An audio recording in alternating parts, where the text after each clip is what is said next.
Represents Nindishinikai, Chargoishe, and Nude, Manabibu, and Nujuba. I want to welcome everybody. What I just said there was our traditional Ojibwe introduction. I was telling you my Ojibwe name is Megazins, or Little Eagle, and my family's from the Ming clan in the town of Renby. My English name is Dan King, and I'm president of the Red Lake Nation College, and also very honored to be one of the hereditary chiefs from the Red Lake Nation.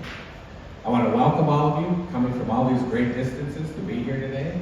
We got San Francisco, we got out east in Washington, my friends from Florida here. So I want to thank you all for coming. So we greatly appreciate it. Before we start everything, we do our prayers, and I wanted to just do a quick welcome to everybody and say that to start our day the right way, we hope that we can always follow our 7 Ojibwe values, which are humility, truth, courage, honesty, respect, and wisdom. And when you think about it, if we all follow those in our everyday lives, we're going to be doing pretty darn good, right? So I pray that we'll all follow that today as we go about our day. So before we start, we have 2 tribal members who are going to do an honor song to start our day in the right way. That would be Vince Charette, Sr., and Julie. So if we could all please rise.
Vince and his senior and junior.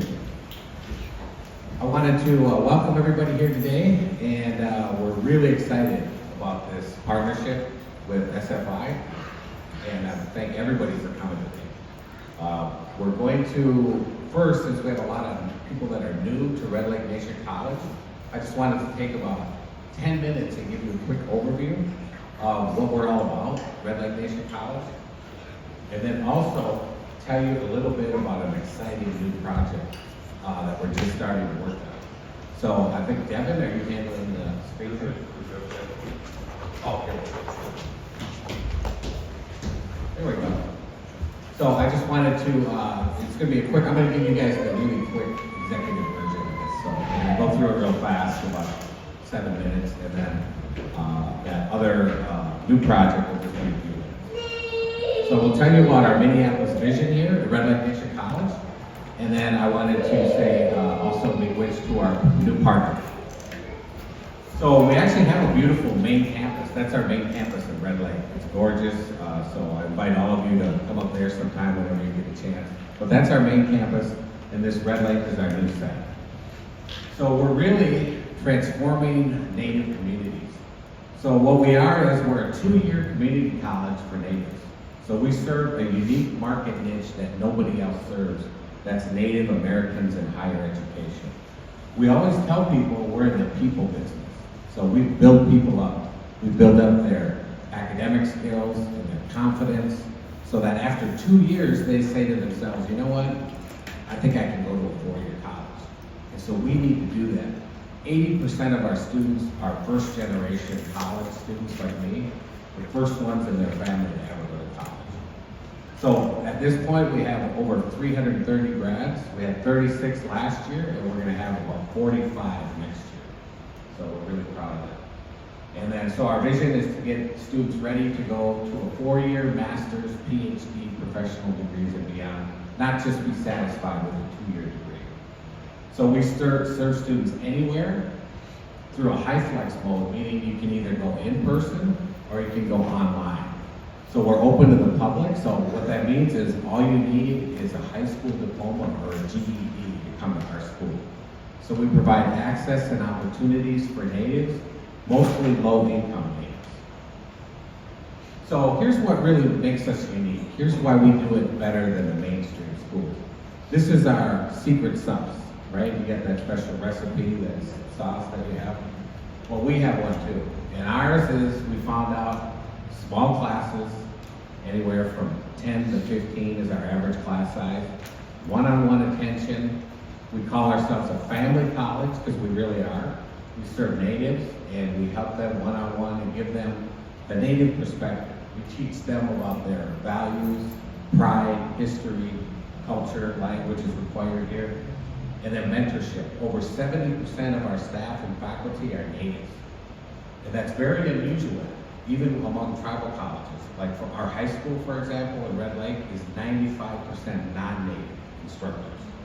And so it's very unusual, but we actively recruit constantly for Native staff and faculty. Many of our students tell us this is the first time they've ever had a Native teacher in their lives, is when they came to our school. They haven't seen a Native counselor. Where's Cheryl? Cheryl's one. Where's Cheryl? Cheryl? Wait, we're trying to hide over there, Cheryl. She's got a master's degree in counseling and therapy, and that might be the first time we've had a Native counselor. So, support system, we have emergency fund, food shelf, a lot of extra counseling and service. So we have the highest degree of accreditation possible, regional accreditation. So we have the same accreditation as all these great universities in our region. Notre Dame, University of Minnesota, and so on. We have pathways of ease of transfer. All of our credits transfer seamlessly to these other schools because we have articulation agreements. We offer a tech backpack to all students. So every student who comes here gets a backpack with a laptop, internet hotspot for the whole time they're in college. So they have free internet and a laptop at home. And then they keep the laptop after they're done. We started doing that during COVID. It worked out so well that we said we've got to keep doing this. So how is all this system working, our secret sauce? We're among the top 10% of schools in the country for 2-year public schools. And this is any school. I'm not talking tribal colleges. We're talking 2-year schools. So Red Lake Nation College, 43% graduation rate. The other tribal colleges average 16. This is from 2022. 16.5%. The national 2-year public average at that time was 34%. So we're doing it right. We're doing it better than most. And then that number that was from 22, in 23 it's going up further, it's 48% now. So this is very impressive stuff we're doing here with our secret sauce. So we're also expanding to serve Minneapolis, which is the site that you're in right now. We have about 8,000 tribal members from our tribe right here in the cities, but there's over 50,000 natives. So this isn't an underserved community, it's a never served community. And we also have that high flex model so they can go in person or online. And there's currently no tribal college serving the Twin Cities, and we're actually one of the first in the US to ever do this in a major urban city to have a tribal college. So once we decided to do this, you can see this beautiful facility. We wanted to make it an excellent learning environment, premium, high quality facility we can be proud of. You know, too many times in Indian country, we have old dilapidated buildings or square, simplistic buildings as our educational and governmental offices. We wanted to make it first rate. So you came here and you feel like you're going to one of the top schools. And I think the Minneapolis mayor said it perfectly when he said, when I come to Minneapolis, to this school now, I feel like Minneapolis has a world-class college right here in Minneapolis. So I thought he said that very well. So you see the indoor-outdoor spaces. We'll take you guys on a tour in a little bit. We wanted green spaces, we wanted light, and we wanted revenue generation. So we actually rent this out to other people. Look at the beautiful location. You got the train is right across the street. So it's a perfect location for rentals. So the location, as I mentioned, was close to the Franklin and Lake Street. If you take that train right across the freeway, you're right in the heart of the Native community. So we picked this location for a lot of reasons, and then the market value is only going to go up. As I mentioned, excellence is what we wanted to strive for here. We wanted to blend the old and the new. We kept some of this brick. You see the wood floors over here. We could have tore that down and just built new at about the same price. But I really like the history that we've done here. And I like the old buildings are fixed up. You have the new steel, and you have the old blue lamp, the wood ceiling. So we tried to keep it. And then you see a matching of the stadium with our charcoal color. So the architects kind of match that together. So this shows you the location of the US Bank Stadium. That orange dotted line is the train, and then the orange solid line is the bus lines. So it's like a perfect location, close to the heart of the Native community. That was the before picture. That's what this looked like a couple years ago. And that was the look from aerial view. And then that's what you see today. So we combined the two buildings. And then the second floor, those big windows up there, they're going to be LED lights. So we're adding that in the future. So you can do decorations, you can do whatever you want in there. So this is some of the nighttime views. So there's a cool lighting. So these LED lights change colors. So on Viking game days, of course, they're purple. That's one of my favorite views. And you guys will be up there later today at lunch. And that's a nano wall, so that glass door folds open. It's 20 feet. So what I'm proud of is that we did this project with Native leadership, 100% Native led. It was very unusual. Our board, our council, our chiefs all supported it. I was the owner's rep along with Tammy and Nadine. Raise your hands over there. They were the owner's reps with me on this project. Lance Morgan, one of the leaders in the country, in Indian country economic development, he was one of our advisors. Dennis Johnson, a tribal member, he was the broker for the land. Full Circle, one of only 2 Native architects in the state. He was also a Harvard alumni. He was the architect on this project. Loeffler Construction, Native Home, Bear Claw Floors, painters. So 100% of this project was Native-led. 73% of our staff and faculty are Native, and 45% of the contracts went to Native contractors. So we made a real effort to help the Native communities. There's a quick summary of the project, how it worked. The buildings were $4.2 million.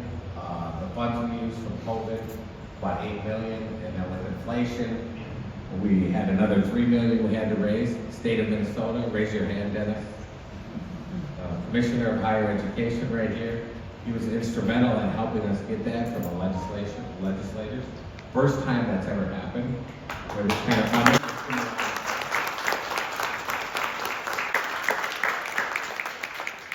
With that, I wanted to bring Tony Begay up to come and help us introduce the rest of our folks.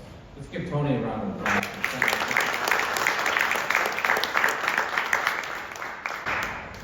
Oh man, I'll turn it over to Tony and he can do the other.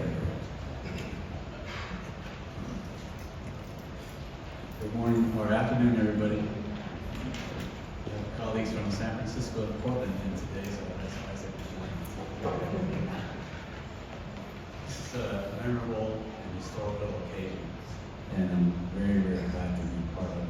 And our future partner, Red Lake Nation College, I just see a lot of good results from it. So, according to our agenda, our next speaker is our Student Freedom Initiative CEO, Keith Schultz. And he's probably the person in SFI that knows everything about SFI. He was there day one. And he's been with this organization for a long time. And he's very, very knowledgeable and very, very important to all our partners in the other universities and colleges, and also other partners with technology and social programs. So I'm going to have Keith come up, and he also has a video, I understand, and we'll get a chance to see it, and he has some words to say also. Oh, before I do that though, Chief Dan, we forgot to recognize Patrick. Patrick is with Senator Klobuchar. Yes. He's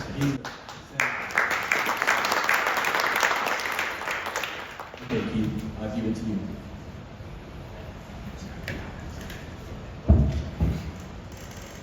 Good afternoon. Good afternoon.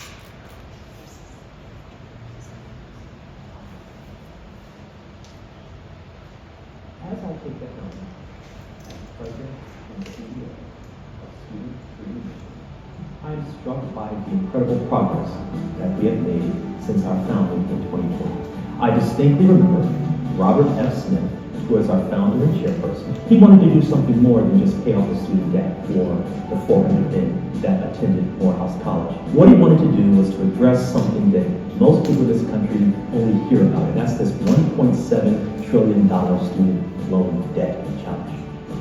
With the help of our founders and many of our partners such as Cisco, who donated $150 million, Student Freedom Initiative was born in 2020. And I'm proud to say that we're well on our way to meeting Robert's goals. Our Student Freedom Loan Agreement is made available as an alternative to Parent Plus loans for students that are eligible, and it's across all 60+ institutions that participate in our program.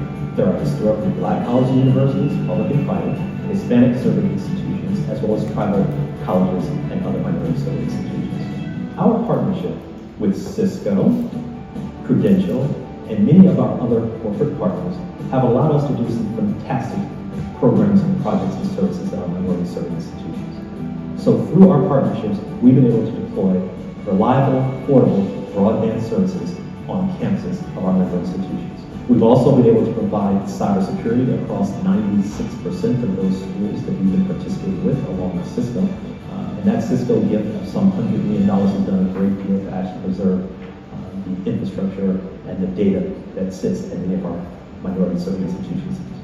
And most recently, one of the areas that we're focused on is to make certain that we can provide affordable, student-based housing on the campus of our institutions. The reason why that in particular is important because in some cases the dormitories on our campuses are as much as 49 years old, and they don't have many of the IT and other conveniences that one would expect in a 21st century dormitory. And then finally, our partnership with the Intern XL program allows us to provide up to 2 paid internships and the ability to upskill for those students who seek to do so, and again, no cost to our member institutions. We've been able to capture the power of public-private partnerships. all the services that we make available to our member institutions, whether again that's cybersecurity in partnership with Cisco, an emergency micro grant program in partnership with Prudential, and many of the other programs that we have, all of them have been done through public-private partnerships, where each of those corporate partners have come together with Student Freedom Initiative to provide these types of services to our member institutions.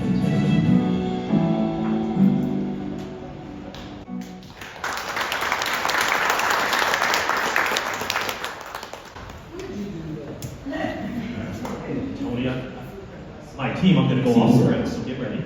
I'm going to go off script, so let's get ready.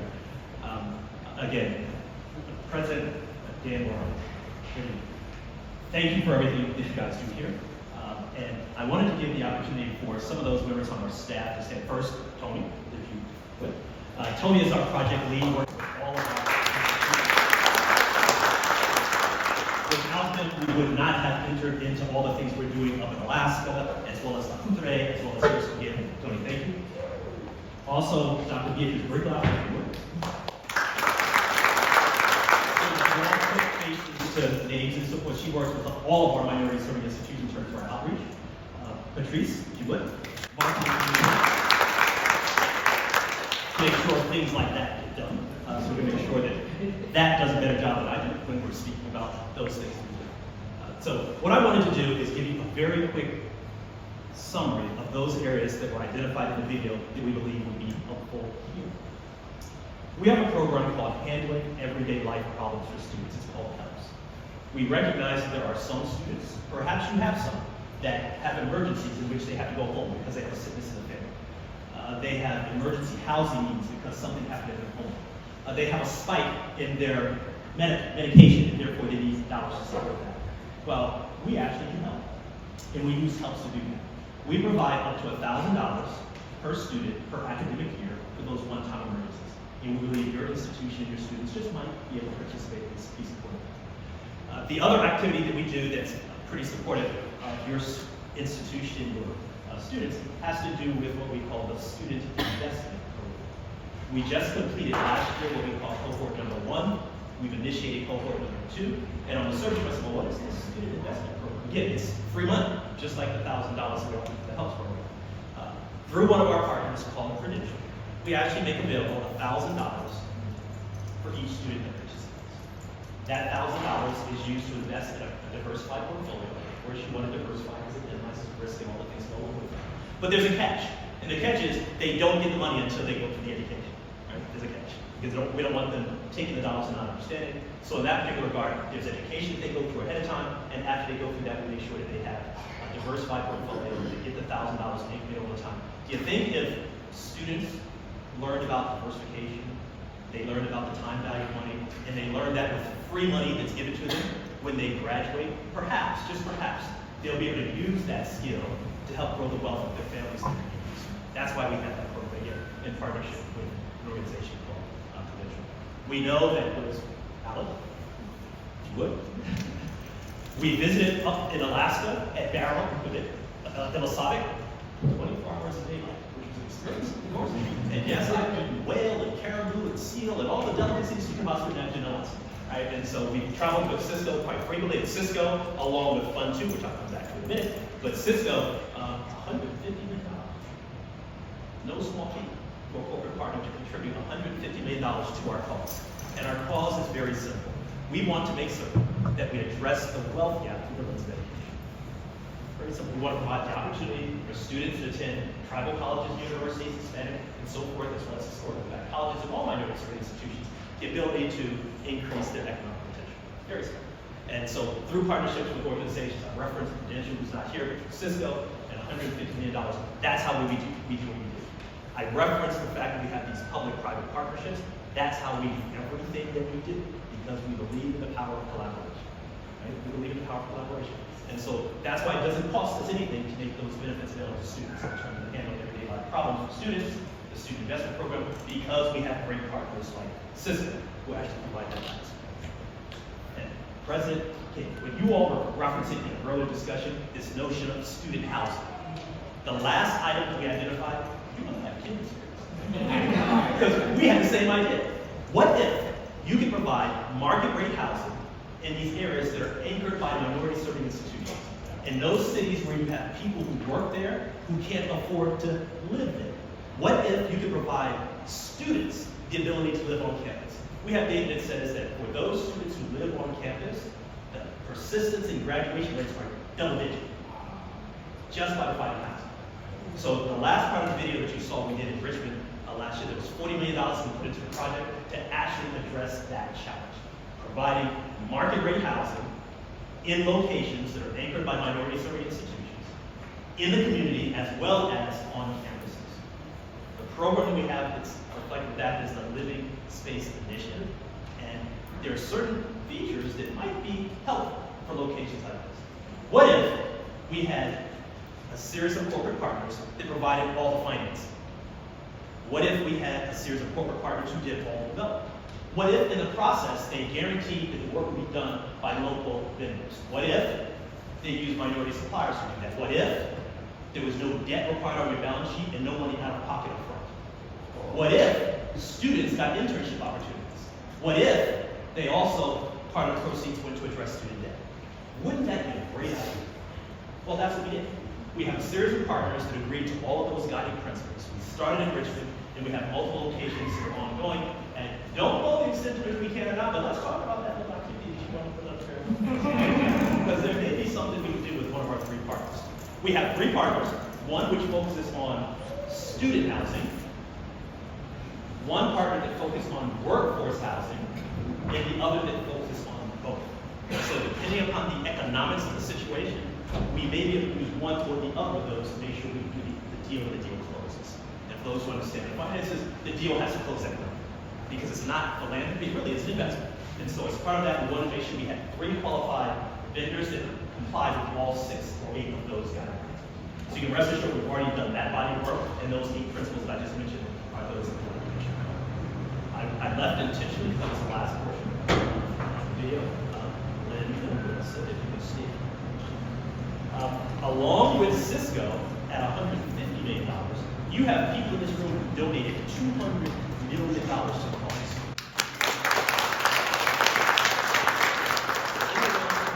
Executive Director of Fund 2 Foundation was our initial investor. She and I have known each other probably for 10 years before that. We've known each other for a while, but she was our initial investor in Student Freedom Initiative at $50 million. So when I say there's over there's over $200 million donated in this room in terms of this cause that we have in terms of elevating the social and economic mobility of students attending these institutions. The other portion that I referenced is Ivana Jackson State. Right? The one great thing, you mentioned this whole notion of, don't say that, this whole notion of, one of the things she does, which is the secret sauce of what makes Internet very successful, hands-on high touch. It's one thing to provide an app and say, go figure out what you got to do.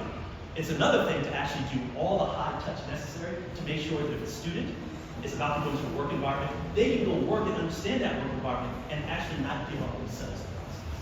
Right? And so thanks, Ivana, for the work that you do. And in closing, thanks again for all that you do here. Tony, thank you for arranging partnership struck, and we're glad to be part of the family, and we're glad you're part of ours. So with that, I'll turn things back over to Tony. Thank you very much.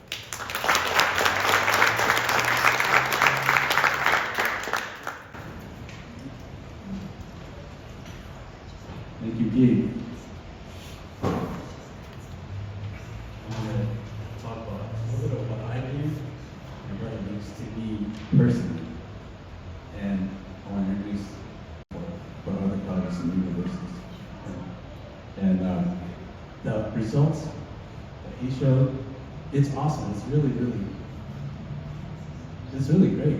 And to compare Red Lake Mission College to not only other TCUs, but to the country instead. So I'm really just glad to be part of that. We want to help stay that with our programs, like keep the stride. And your values, it's really nice to see the values in the building. And what touches me personally is humility.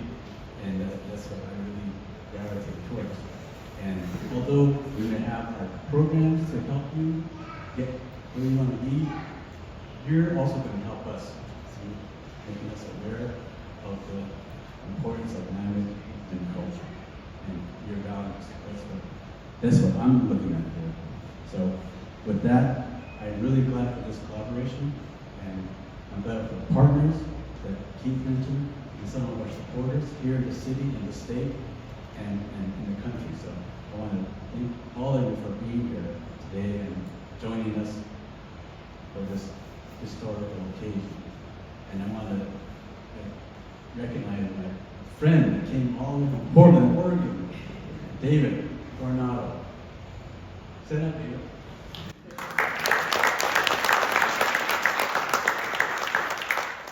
He's with an organization, a really good organization called Lemelson Foundation. Their emphasis is innovation through education. So that's why he's here. He's interested in tribal colleges and other partners that are represented here. So with that, I want to say, yeah, in our language, thank you for this opportunity again.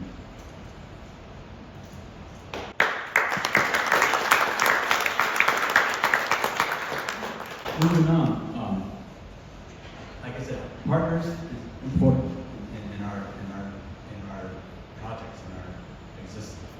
And Cisco is one of the biggest supporters of our projects. And Alice Sanchez has been the leader in that. And she's been to two of the tribal college signing, and she's here with us today again. And she's phenomenal. And her team, her Native American network within Cisco, is very instrumental in a lot of Indigenous communities' support in the IT arena. So I want to call Alice up here to say a few words for us. Alice?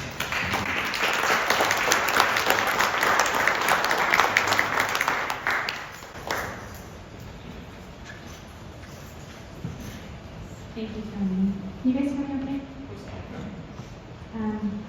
Hapote Mai, Uk, Kapte Kemsa, Weehan, Alice Sanchez. Greetings in my Pomo language. I am Pomo, Choctaw, and Hawaiian.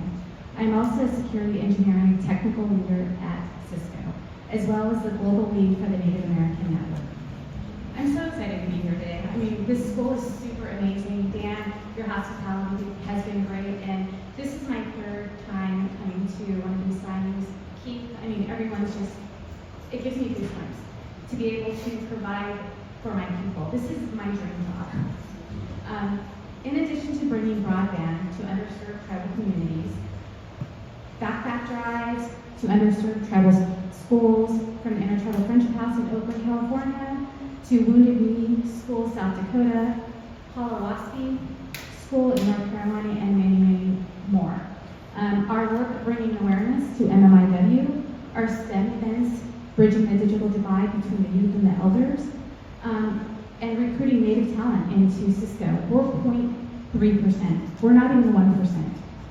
So trying to bridge that gap and to move that needle a little bit, getting our Native people in STEM is I'm really passionate about that. I don't know if anybody is aware of the American Indian Science and Engineering Society, ACES. Yes. Yay! Through our work through the Native American Network, I was honored to receive the Indigenous Excellence Award.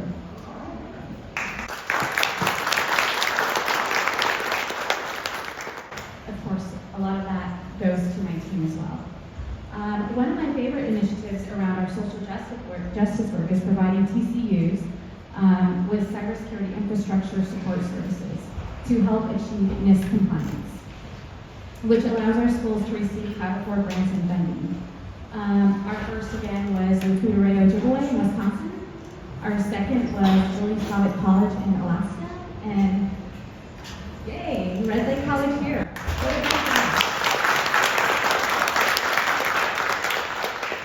And I have a special video that I would like to show.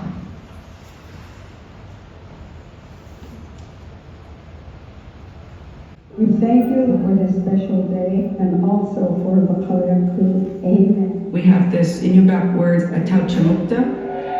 That means we do it all together, and that means a lot to me. I value community, I value culture. That's embedded in all things that we do. It's not one or the other, it's just our way of life and how we exist here.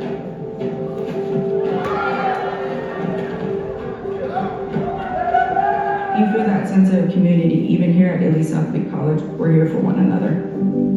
Ely Southwick College is located in the northernmost city in the United States. We are Alaska's only tribal college. It's very important to us that we're able to provide our own education here at home that is embedded within the culture that respects the hunting, the language, traditions. We are unapologetically Inupiaq. Building on what our past tribal leaders created for our people is critical for us moving forward.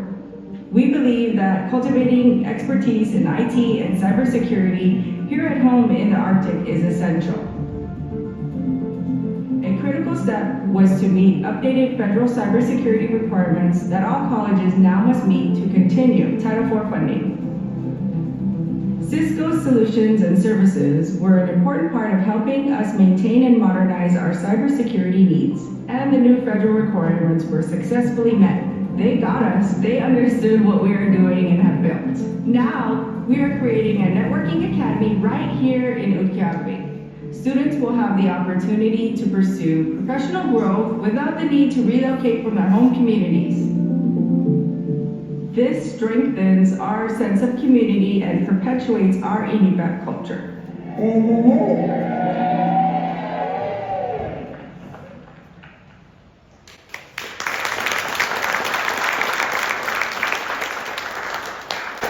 Thank you. As you can see, we're making a difference in our Native communities. Thank you, everyone.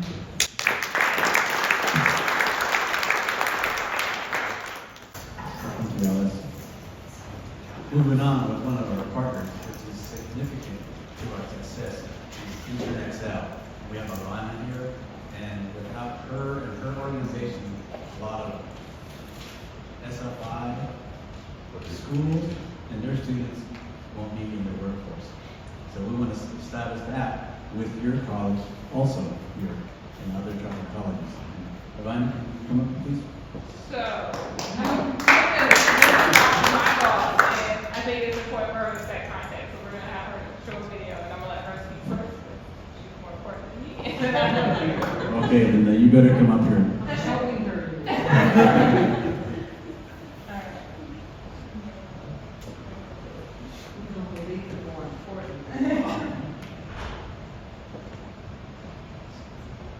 Yeah, I got jealous about the video, so I had to go find something. Good afternoon, everyone. So I'm Linda Wilson, Executive Director of Country Foundation, and we're the foundation that Robert founded in 2014, actually. And it's interesting, as I was looking at your charter, the words were almost exactly the same. And I was like, oh my God. So that was 2014. And I just found it beautiful. I was going to read them, but I was like, I don't need to say anything. You all already get it. I think we might be kissing cousins. Because deep down, all we really, really want is for our people to thrive. Not survive, but, and I think there's that whole concept of 7 generations that we need to be caring for going forward and backwards, so to speak. So I don't really feel that I have to explain anything. What I want to do is make sure that I offer just that you all realize that you are now part of our family as well. And we love you. We loved you before we knew you. You've heard of Scream of Danger. There's also Scream of Love. and that you're not going to only get the Student Freedom Initiative work.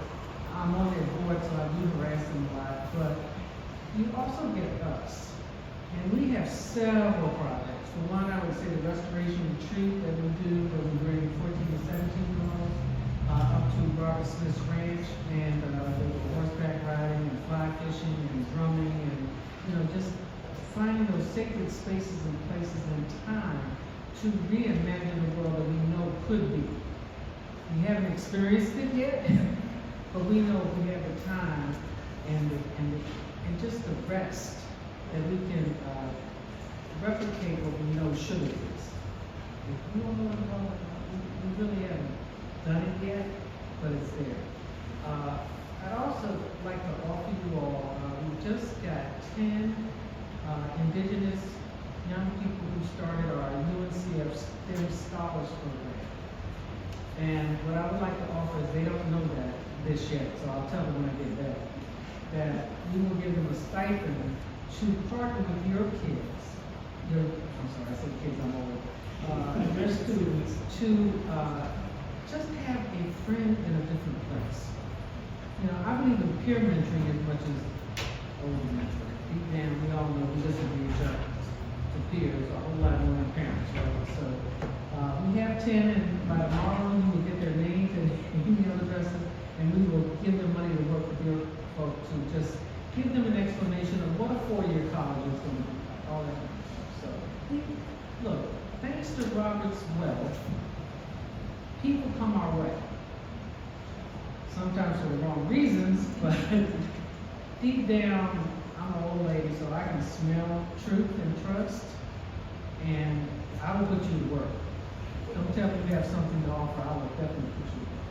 The other thing I want to say before I show this and then let my volunteer about our wonderful internet is, in the old days, I was in the Black Panther Party, and maybe you have noticed that Elaine Brown, one of the folks that used to be the head of it, just did a $20 million Oakland facility doing exactly what you're talking about. I will put you in touch with her. I don't know how she did it. A Panther raising $20 million? Nobody liked it.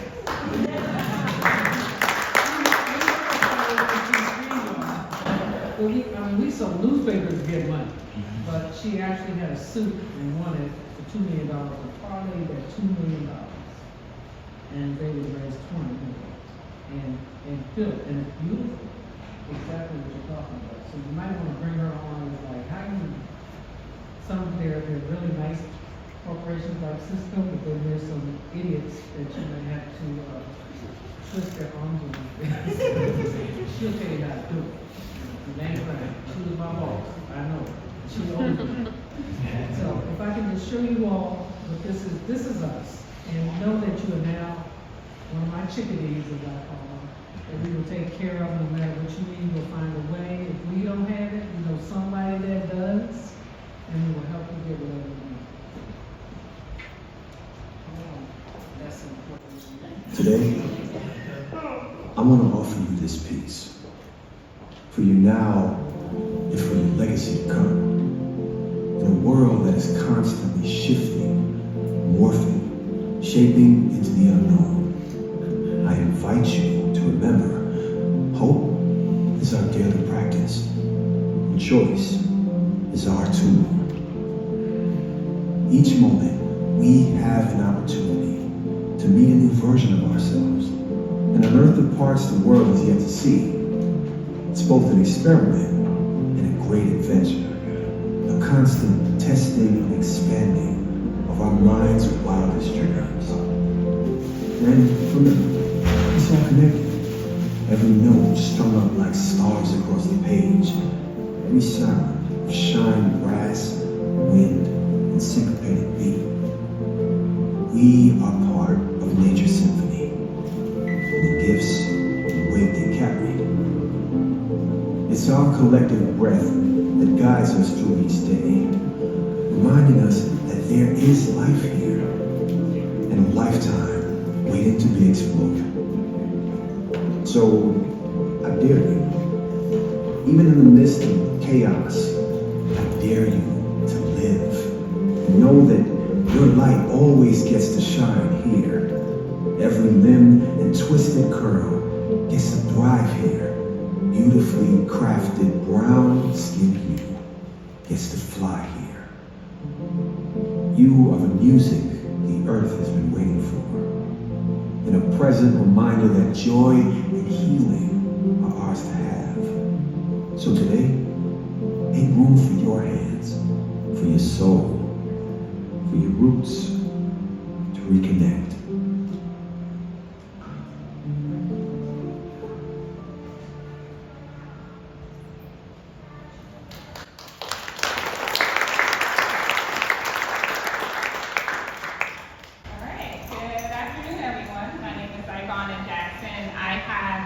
privilege of leading the Intern Excel initiative at the Fund 2 Foundation. First, I want to say thank you.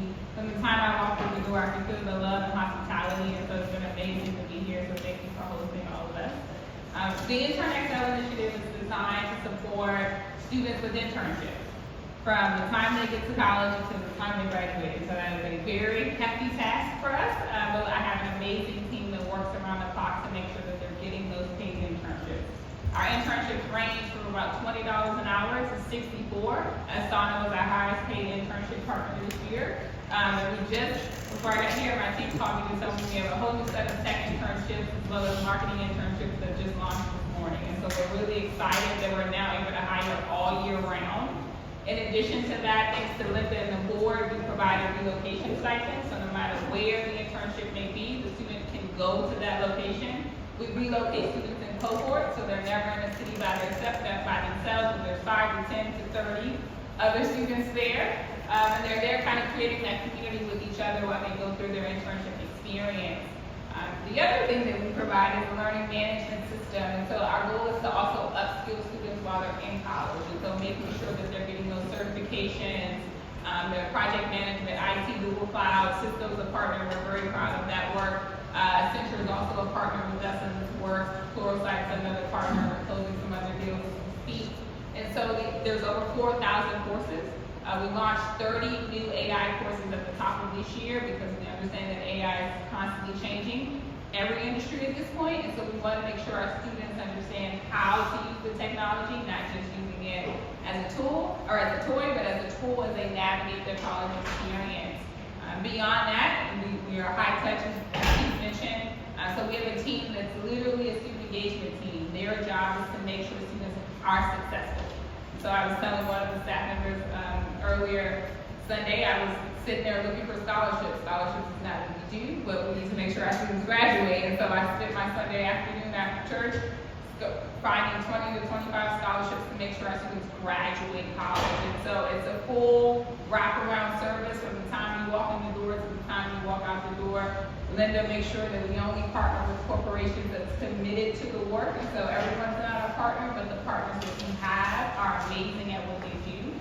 All of our internships require a networking opportunity, so we're not, all of our students have an opportunity to meet someone in the C-suite. They require a stretch assignment. Our students are not getting lunch or coffee. That may be great for some places, but for our students, we want to make sure that they walk away with skills that they can be proud of and that the company can be proud of. We've seen students save companies money. We've also seen students help a company actually avert a potential lawsuit, which the other team members in the room got in trouble because they didn't realize that there was a potential lawsuit looming. But an intern that came in for 8 weeks was able to solve that problem for them. And so we're really proud of the work that we're doing. We're really excited about the opportunity to partner with you. We're really excited to meet your students. So I'll turn it back over to Tony. I look forward to working with all of you.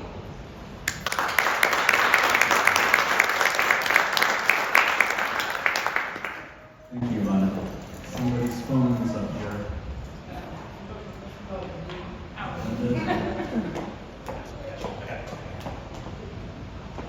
Okay, we were here a couple months ago. I think we came to visit the site and to Dan and my colleague and I, Greg Mitchell. He's from the state of Minnesota. We came here and he knows towns, the small towns in this state, and the politics of the state. And he said, "We're going to go see the governor. We're going to go see the governor." I said, "Okay." And we got to go see the higher ed commissioner. So okay, let's go do it. So we went knocking on their doors, and we did hear about them and invited them to this coming occasion. And Dennis Olson, Commissioner Higher Ed, and we heard about him and how he has a background in Indigenous education, supporting higher education. And yes, we need that guy to be here. So here he is. Dennis.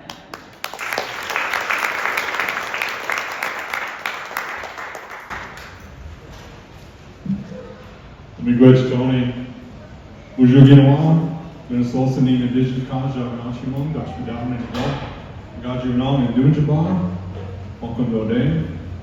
Good afternoon. I think I'm the last one here before we get going, so I'll make sure to bring us home here quickly. But I want to introduce myself in our Ojibwe language. I'm an enrolled citizen of the Fond du Lac Band of Superior Ojibwe, one of our 11 tribal nations here in the state, and just honestly proud once again to stand up here.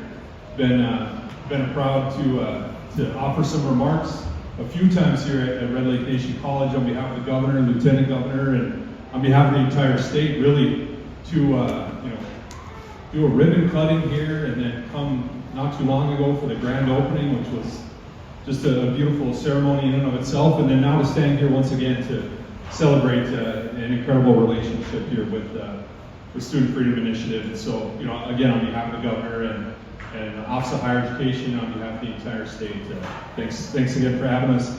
I will say, at the Office of Higher Education, if you don't know, and Tony kind of mentioned a little bit, about what we do, what we're all about, but we're focused on really all of the same supports and partnerships that have been mentioned here today, and really what this new relationship here at Red Lake Nation College is intended to deliver. We know that for many Minnesotans, the cost of college is often the #1 barrier. That's the #1 thing we hear about from students, and it's often a barrier for some that can feel honestly impossible to overcome, and really enters into their decision of whether or not to even enroll in college. And so we've focused a lot of time and attention lately on affordability, on making sure students have the necessary supports to get what they need, ultimately enroll and persist and graduate college. And so we have a new program some of you may be familiar with, a new incredible financial aid program called the North Star Promise Program. We've also focused recently on taking care of our Native students in the state through a new first dollar program called American Indian Scholars. I could go on and list, a long laundry list of incredible supports, but we're also making sure that students have what they need for the things that aren't related to tuition and fees. Things like, again, was mentioned here, access to emergency grant funds.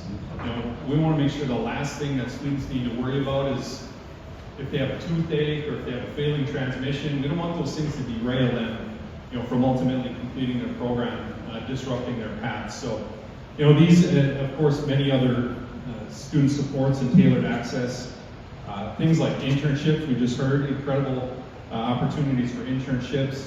Those are the very things that we know ultimately lead to student success. We know how much they matter, not only here at Red Lake Nation College, but how much they matter statewide as well. So I just have to wrap really quickly with a personal note. It's again been mentioned here a couple of times, but my wife is a citizen of the Lakudere Band of Ojibwe in Wisconsin. And it was cool looking through the SFI webpage and seeing that, Lakudere Ojibwe University was one of the first TCU partners here. And it's just nice to know that Red Lake Nation College here now is going to be the first with this unique kind of partnership with SFI here in the state, but that we're going to be part of a regional network here between Minnesota, Wisconsin, and hopefully a multitude of other TCUs here in the region for a nice network, and can hopefully lead among the TCUs across the nation here as well. So really, really cool. I just have to end with this quote I saw on the SFI website this morning as I was thinking about what to say, and it was on the TCU support page specifically. I'm going to read it just so I make sure I get it right, but it said, quote, "This is not just an initiative. It's a movement toward educational equity and empowerment for one of the most historically underserved groups in the country." I couldn't agree more, and I think all of us here in the room couldn't agree more as well. So again, on behalf of all of us here in Minnesota, just congratulations on this new and incredible, groundbreaking partnership. Chief President King and staff leadership here at Red Lake Nation College, you've done it again. This is another one to celebrate. And so just know that as you continue on, please don't hesitate to reach out. You certainly have our support. So thank you. Miigwech.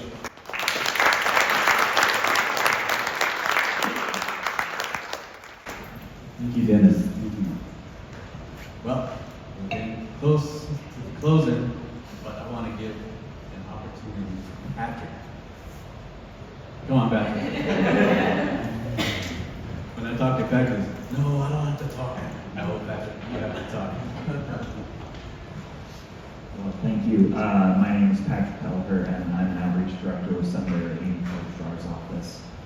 Just want to thank you all for including us in this event today, and obviously to Red Lake Nation College. Just thank you for being such a jewel of the state, and we just appreciate all that you do to educate our Native students and all of us across the state. So, on behalf of the Senator, thanks so much, and really appreciate it.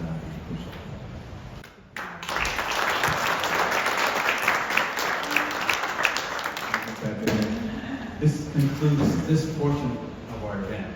We're gonna move upstairs to the third floor, and before we do that, I want to bring Chief Dan back up here for closing remarks.